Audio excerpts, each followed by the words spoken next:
Bismillahirrahmanirrahim. Assalamualaikum warahmatullahi wabarakatuh. Alhamdulillah.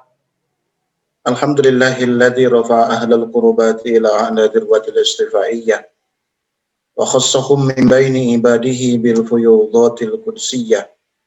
Ashhadu an la ilaha illallah wahdahu la syarikalah wa ashhadu anna sayyidana Muhammadan abduhu wa rasuluhu alladzi la nabiyya ba'dah. Allahumma salli wa sallim ala hadzal nabiyil karim sayyidina maulana Muhammad ibn Abdullah wa ala alihi wa ashabihi wa man tabi'a risalatahu ila yaumil qiyamah amma ba'd. Qala Allah ta'ala fi kitabihil karim wa huwa asdaqul qailin. A'udzu billahi minasy syaithanir rajim. Bismillahirrahmanirrahim. Wa nunazzilu minal qur'ani ma huwa shifaa'un wa rahmatun lil mu'minin. Al-ayat sadaqallahul azim. Ilahi anta maqsudi wa ridhaka matlubi. A'tini mahabbataka wa ma'rifataka. Ila hadrati syekhina wa mursyidina sultanil awliya'i fi hadha zaman Sayyidi Syekh Muhammad Abdullah Saifullah Mas'ud Al-Qadiri Al-Naqsabandi Al-Muttaqi Al-Kamil Al-Mukammil Al-Muwaffaq Al-Mujaddid Al-Qutbu Al-Samadani Al-Mahdi radhiyallahu anhu wa qaddasa sirrah wa qaddasa sirrana bisirrihi Al-Fatihah. A'udzu billahi minasy syaithanir rajim. Bismillahirrahmanirrahim. Alhamdulillahi rabbil alamin arrahmanir rahim maliki yaumiddin. Iyyaka na'budu wa iyyaka nasta'in ihdinas siratal mustaqim. Siratal ladzina an'amta 'alaihim ghairil maghdubi 'alaihim waladdallin. Al-Mukarramin, para wakil talqin, Bendahaya Profesor Priyatno, para sepuh, para kesepuhan, para kanoman semuanya yang hadir, terutama pemangku manaqib pada pagi ini, Bapak Haji Asyikin sekeluarga. Kita doakan khususnya beliau, umumnya kita semua. Semoga Allah mudahkan segala urusan. Allah limpahkan keberkahan segalanya, semuanya, selamanya. Amin ya Allah, ya Rabbal Alamin. Hadirin ikhwan akhwat rahimakumullah. Dalam satu teori belajar, misalnya ada yang disebut dengan teori koneksionisme. Koneksionisme. Ya, teori keterhubungan. Teori ini disampaikan oleh salah seorang pakar pendidikan dunia yang namanya adalah Thorndike. Dia mengatakan bahwa prinsip belajar itu ada 3. Yang pertama adalah law of readiness, prinsip kesiapan. Seseorang akan berhasil belajar kalau memang dia yang belajar itu punya kesiapan untuk belajar. Tidak mungkin seseorang berhasil dalam belajarnya kalau dia tidak siap untuk belajar. Boleh jadi siswa, mahasiswa, santri, mahasantri sudah masuk ke dalam satu ruangan belajar, ke tempat belajar. Tetapi kalau dicek satu persatu, apakah yang bersangkutan siswa, mahasiswa, santri, mahasantri itu udah siap belajar atau tidak? Ini harus dipastikan. Karena mengapa? Karena kata Thorndike, salah satu prinsip keberhasilan belajar itu ada pada kesiapan. Mari kita konversi ini ke dalam apa yang sedang kita jalani bersama. Bertorikoh itu berhasil atau tidaknya, kalau meminjam teori Thorndike ini, berarti kunci pertama adalah kesiapan kita. Apa yang dimaksud dengan kesiapan kita menjalankan, mengamankan dan melestarikan torikoh itu? Yang pertama adalah kesediaan hati kita untuk ikut seluruh sistem pendidikan yang ada di dalam torikoh, yang ada di dalam TKN ini. Saya sering menyampaikan, setelah kita bergabung, ngambil hak talqin zikir kita, lalu kita bergabung di dalam Thariqah Qadiriyah Naqsabandiyah Pondok Pesantren Surgalaya, salah satu risiko yang harus diambil adalah sistem ibadah, sistem amalia, sistem tata cara berperilaku, dan lain sebagainya harus diikuti kalau ingin berhasil belajarnya. Kalau ingin berhasil, kita menjalankan, menempuh, belajar di dalam Thariqah Qadiriyah Naqsabandiyah Pondok Pesantren Surgalaya. Kesiapan kita. Selagi masih ada reserve, ada penolakan, masih pilih-pilih, ya, masih apa namanya, nyari yang enak-enaknya saja, nggak mau menempuh apa namanya seluruh rangkaian ibadah, rangkaian proses belajar yang ada di dalamnya, ya itulah yang akan didapatkan. Ini yang dimaksud dalam satu peribahasa Arab itu, biqadri ma ta'tani tanalu ma tatamanna. Sebesar keinsafan kita, sebesar fokus kita, sebesar konsentrasi kita, sebesar kesiapan kita, sebesar itu pula yang kita dapatkan. Jadi kesiapan kita harus siap. Jisman waruhan, secara fisik maupun secara spiritual. Jangan dikira orang yang sudah masuk thariqah itu, ya, tanpa ada godaan, tanpa ada ujian. Justru ujiannya makin berlipat-lipat, makin besar. Tapi harus disadari semua itu adalah batu loncatan, batu ujian, batu uji test case sebagai kita, supaya apa? Supaya lebih tinggi derajatnya, supaya lebih berkualitas pribadinya. Yang pertama adalah prinsip kesiapan. Jadi harus siap. Sholat sunat, syukur, Lailatul Qadar, siap, lakukan. Jangan banyak tanya, karena salah satu kegagalan belajar berthariqah itu karena ada 5. 5 itu mengapa? Kenapa sih? Kenapa harus ada sholat ini? Kenapa sholatnya harus begini? Kenapa bacaannya harus begini? Kenapa jumlahnya harus segini? Nah, itu salah satu penentu kegagalan orang belajar thariqah, belajar tasawuf itu banyak bertanya mengapa? Mengapa? Mengapa begini? Mengapa begitu? Mengapa harus begini? Mengapa harus begitu? Nah, itu adalah batu sandungan yang membuat orang gagal belajar berthariqah, gagal belajar bertasawuf. 1, kata Tondik. Yang kedua, orang akan belajar, akan berhasil dalam belajar, kata Tondik, itu adalah yang disebut dengan adanya prinsip latihan, law of exercise, prinsip berlatih. Tadi sudah siap belajar, masuk ke ruang kelas, masuk ke ruang kuliah, masuk ke ruang belajar di pesantren dan lain sebagainya, udah siap belajarnya. Disampaikan ilmu-ilmu oleh guru, oleh dosen, oleh yai, oleh romo yai, oleh ibu yai dan sebagainya di pesantren dan sebagainya. Nah, setelah itu harus ada kesiapan, harus ada prinsip latihan. Karena ilmu itu untuk mencapai kesempurnaan disampaikan dengan praktik. Memang kata Dr. Yai Rusdi itu ada ilmu yang yang tidak perlu praktik juga ada. Seperti misalkan ilmu tentang angkasa raya. Kan tidak mesti kita harus terbang ke angkasa raya mencari mendekati matahari untuk memastikan matahari. Nah, tetapi kebanyakan ilmu membutuhkan praktik. Ada peribahasa di dalam bahasa Inggris itu, practice make perfect. Jadi, berlatih itu akan membuat kita semakin sempurna. Bayangkan, latihan sabar itu, sabar tidak hanya cukup teori. Di kelas disampaikan teori tentang sabar, as-sabru kasibri murrun fi midaqatihi walakin awaqibuhu ahla minal asali, misalkan ya. Sabar itu seperti apa? Seperti jadam pahit luar biasa. Walakin awaqibuhu ahla minal asali, tapi pasca kesabaran itu lebih manis dibandingkan daripada madu. Itu kan teori. Kalau tidak praktek, mana tahu kita bagaimana sabar itu. Misalkan Rasulullah mengatakan as-sabru 'inda sadmatil ula. Sabar itu adalah terjadi ketika pertama kali kejadian menimpa kita. Tabrakan, beduk. Sabar itu pertama kali ketika tabrakan terjadi. Kan kita tidak tahu rasanya sabar, beratnya sabar, nikmatnya sabar. Kalau kita tidak mengalami, tidak berpraktik, maka harus praktik. Itu yang disebut dengan law of exercise. Prinsip latihan. Bertasawuf itu latihan. Riyadhah. Harus riyadhah. Harus berlatih. Ingin sabar, ingin kuat, melek, ya, ingin zikir banyak, latihan ini, zikir suaranya keras, harus berlatih. Kalau tidak terbiasa zikir keras, la ilaha illallah, itu di sini bisa batuk-batuk ini, gatal di tenggorokan itu. Saya bukan cerita yang lain, cerita diri pribadi. Kalau tidak terbiasa berzikir keras, itu bisa gatal tenggorokan. Makanya ketika zikir bareng-bareng dengan yang lain itu, kerjanya apa? Batuk-batuk, karena kita tidak terbiasa. Tapi kalau sudah terbiasa, latihan, mau sekeras apapun, enak aja. Law of exercise, berlatih. Tadi harus siap, yang kedua harus berlatih. Dan yang ketiga, orang akan berhasil belajar, kata Tondik itu, perhatikan prinsip yang ketiga, law of effect, prinsip efek. efek dari ilmu yang kita pelajari, asar, bekas, manfaat dari ilmu yang kita pelajari.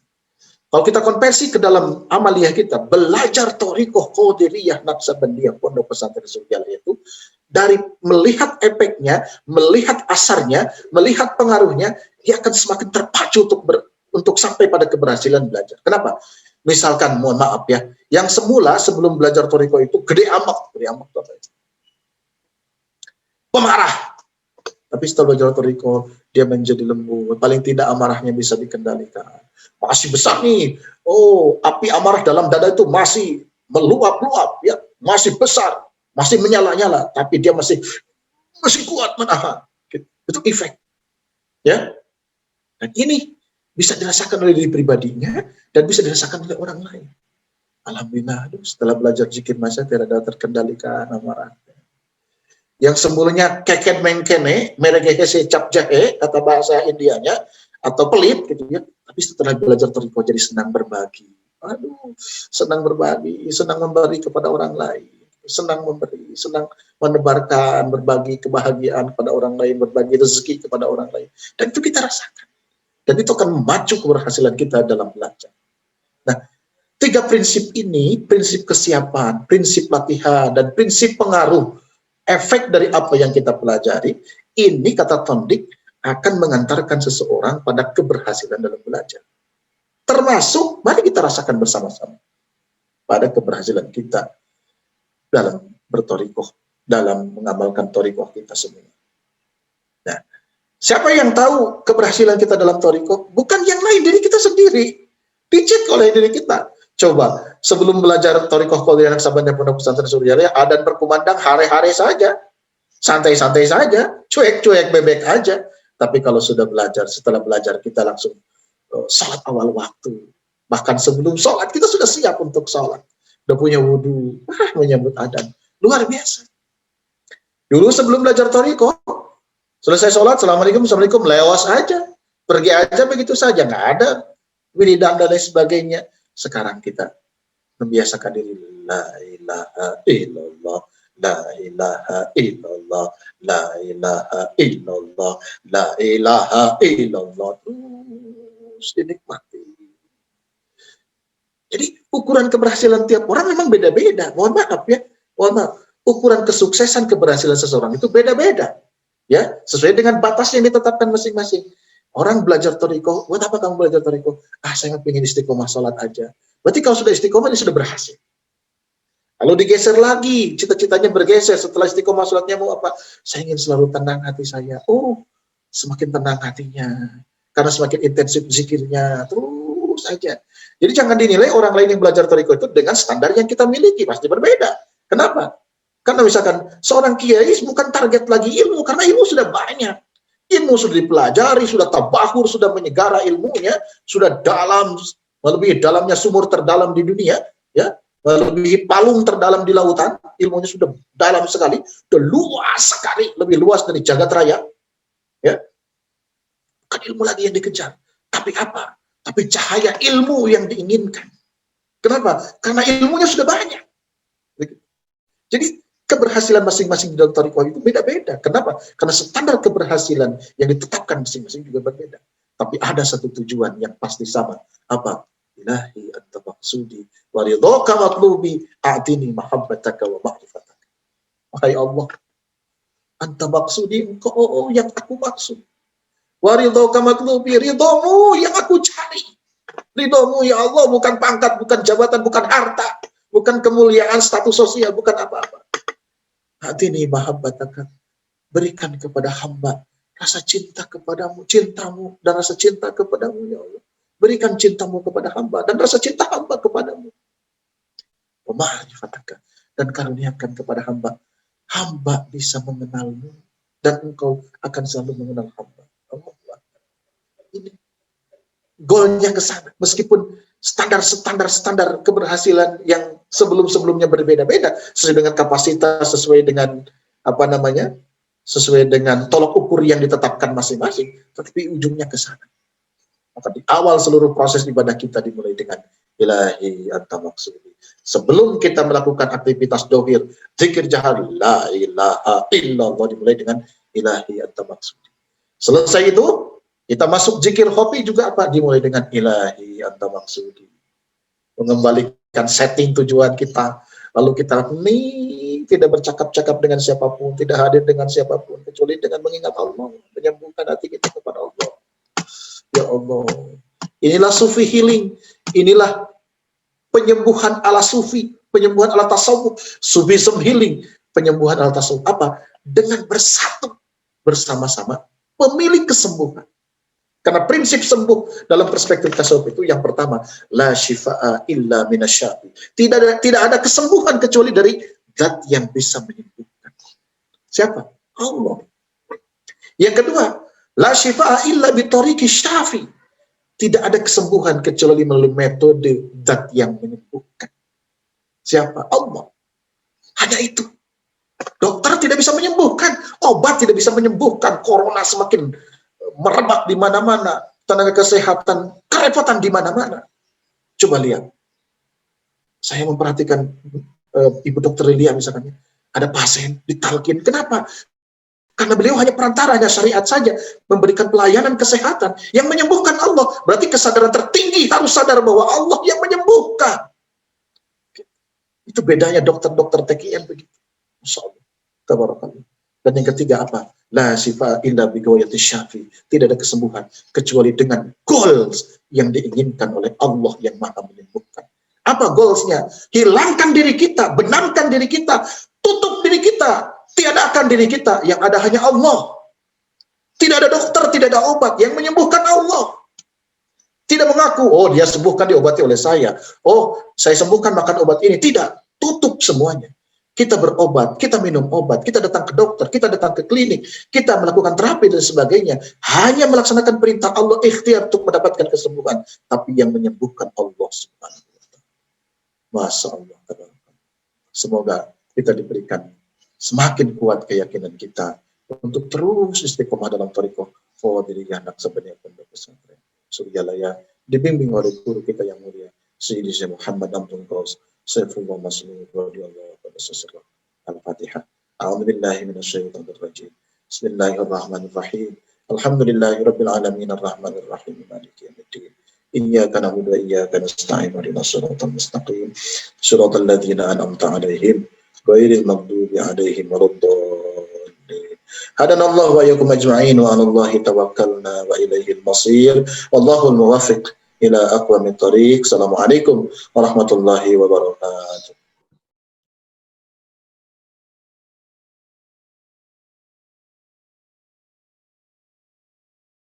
Bismillah. Alhamdulillah. Wassalatu wassalamu ala Rasulillah. Sayyidina wa maulana Muhammad ibn Abdillah wa ala alihi wa ashabihi wa mawalah wa la hawla wa la quwata illa billah. Ilahi anta maksudi wa ridhaka matlubi a'tini mahabbataka wa ma'rifatak. Di hadapan ahli silsilah thariqah Qadiriyah wa Naqsabandiyah Pondok Pesantren Suryalaya, Pondok Pesantren Sirna Rasa. Yang mulia Sultanul Auliya fi hadzal zaman, Abah beserta Ummi dan keluarga, atallahu umrahum fi sihatin wa afiyatin wa barakatin wa karamatin wa afadha alaina bi ulumihim wa asrari fid daraini. Al-Fatihah. A'udzu billahi minasyaitonir rajim. Bismillahirrahmanirrahim. Alhamdulillahirabbil alamin arrahmanir rahim maliki yaumiddin. Iyyaka na'budu wa iyyaka nasta'in ihdinas siratal mustaqim siratal ladzina an'amta 'alaihim ghairil maghdubi 'alaihim waladdallin. Para kiai, para wakil talqin, Bunda Haya, Bunda Sari, Profesor Haji Priyatno, dan seluruh ikhwan akhwat TKN Suryalaya Sirna Rasa yang dimuliakan Allah. Syukur alhamdulillah Allah telah membisahkan kita, mengistiqomahkan kita untuk senantiasa mengikuti semua yang diajarkan pangarsa Abah kepada kita, termasuk kita diistiqomahkan pagi hari ini untuk bersama-sama mengikuti manaqib secara online. Salawat salam semoga tercurahkan bagi Nabi besar Muhammad sallallahu alaihi wasallam. Allahumma sholli ala sayyidina Muhammad wa ala ali sayyidina Muhammad. Syukur tadi kita mendapatkan pencerahan yang cukup bagi hati kita merasa damai, merasa tenang. Dan Abah menyampaikan pada bulan ini Dzulqa'dah, di antaranya yang disampaikan oleh Abah dalam kitab Fadhailus Syuhur, bahwa qaf pada lafaz Dzulqa'dah bermakna qanaah. Qanaah, Abah sendiri memberikan definisi lughatan ar-ridha bil qismah. Secara bahasa, qanaah itu rasa menerima, merasa cukup dari apa yang telah diberikan Allah. Dengan tidak, artinya kita tidak merasa rakus, tidak merasa kurang dari apa yang diberikan Allah kepada kita. Dalam istilah Abah memberikan pengertian bahwa al-qanaah as-sukun inda adamil ma'lufat.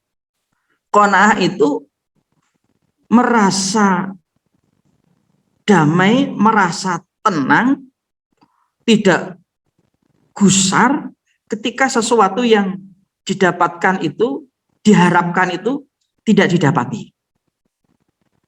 Contoh mungkin terjadi pada kita atau yang lain. Saya sendirilah.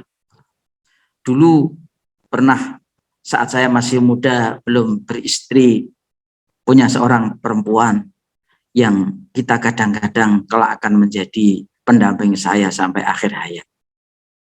Tapi ternyata takdir Allah berkehendak lain. Sudah didahului orang. Lah bagaimana kemudian rasa seorang yang awalnya mengharapkan, berharap penuh, kemudian harapan itu punah begitu saja, padahal kita semua sampai ada lagu lah. Jika cinta sudah melekat, tai kucing rasa coklat. Itu dunia. Lah manakala kita terhanyut ke dalam keindahan dunia, maka kemudian kita akan banyak penyesalan, kita akan banyak pengeluhan. Oleh karena itu, Abah menyampaikan bahwa secara istilah qanaah itu seseorang hatinya merasa tenang manakala sesuatu yang diharapkan, sesuatu yang dibutuhkan itu tidak ada. Maka Allah Subhanahu wa taala juga mengingatkan kepada kita, likaila ta'sau ala ma fatakum. Supaya kita tidak merasa risau terhadap apa saja yang kita tidak menerimanya. Ikhwan akhwat rahimakumullah. Maka kemudian qanaah, kata Abah, menyetir dari hadis Rasul sallallahu alaihi wasallam, al-qanaah malun la yanfad. Qanaah itu adalah harta yang tidak akan ada habis-habisnya. Merasa cukup terhadap apa yang telah diberikan kepada Allah Subhanahu wa taala kepada seseorang akan menjadikan dia merasa kaya. Hatinya merasa tenang, hatinya merasa damai, karena ini adalah hanya persoalan rasa. Kebalikannya, orang yang tamak terhadap dunia, orang yang rakus terhadap dunia, itu dunia digambarkan ad-dunya kama ilmil hayy. Dunia itu seperti air laut. Kullama ta'addadat minhu syarban ta'addadat minhu atsyan. Ketika orang haus dan minum air garam, minum air asin, maka tidak dahaga yang hilang, maka semakin dia banyak minum, maka semakin dia akan haus. Begitu pula orang mencintai dunia. Maka sekali lagi Rasulullah SAW oleh Abah menyampaikan, izhad fid dunya yuhibbukallah. Zuhudlah kamu terhadap dunia, maka kamu akan dicintai oleh Allah. Wazhad fi aidin nas yuhibbukan nas. Dan jauhilah, batasilah kecintaan hatimu terhadap apa yang ada di tangan manusia, maka kamu akan dicintai oleh manusia. Sekali lagi bahwa qanaah itu adalah urusan rasa. Urusan rasa sudah merasa cukup dari apa yang diberikan Allah kepada kita. Ada kisah pendek seorang pengemis yang ada di pinggir jalan. Dia mengatakan, seandainya saya punya 1 juta saja, tidak sehina ini, tidak sesedih ini. Ketika saya mendapatkan 1 juta saja, maka saya betapa diriku akan bahagia sekali. Kata-kata ini didengar oleh orang kaya yang sedang lewat ketepatan.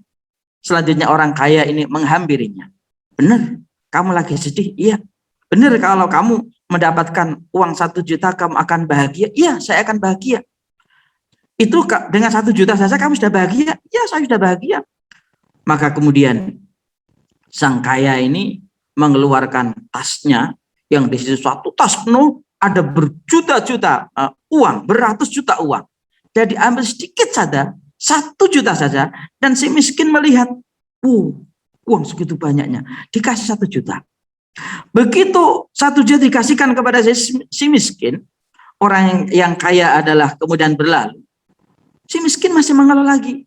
Seandainya saya tadi tidak bilang 1 juta, bilang 10 juta saja, pasti dikasih. Maka dari potongan kisah ini, kita dapat mengambil pelajaran. Bukan masalah jumlahnya, tetapi masalah merasanya. Masalah rasanya. Rasa cukup terhadap apa yang diberikan oleh Allah dan merasa kurang dari apa yang telah diberikan oleh Allah. Orang miskin yang dia merasa cukup terhadap apa yang telah dianugerahkan Allah kepada dia, maka dia akan menjadi orang yang tenang dan dia akan merasa kaya. Kebalikannya, orang yang banyak materi, tapi hatinya masih merasa kurang dan kurang, maka hidupnya tidak akan menjadi tenang. Hidupnya jangankan untuk istirahat, tidur saja kadang masih sulit.